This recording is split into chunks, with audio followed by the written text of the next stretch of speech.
Itulah alasan dokter itu benci banget sama orang ngeyel. Soalnya kalau orang ngeyel, nggak akan sembuh-sembuh.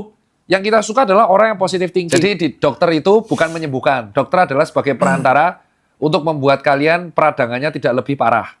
Ya, sehingga proses penyembuhan itu dilakukan oleh tubuh pasien itu sendiri dan bisa berjalan maksimal.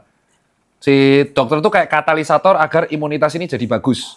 Ya contoh patah tulang, nah kan dia nggak bisa geser tulangnya sendiri, maka dokter membenahi tulang tersebut.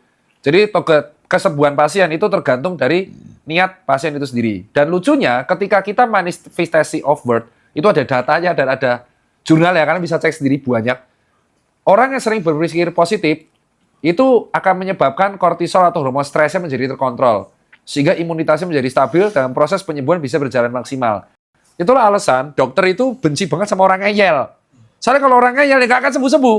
Yang kita suka adalah orang yang positif thinking. Jadi di dokter itu bukan menyembuhkan. Dokter adalah sebagai perantara untuk membuat kalian peradangannya tidak lebih parah.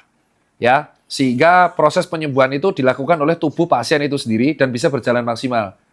Si dokter itu kayak katalisator agar imunitas ini jadi bagus. Ya contoh patah tulang, nah kan dia nggak bisa geser tulangnya sendiri, maka dokter membenahi tulang tersebut.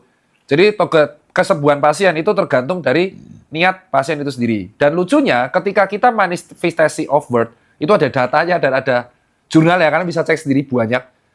Orang yang sering berpikir positif, itu akan menyebabkan kortisol atau hormon stresnya menjadi terkontrol.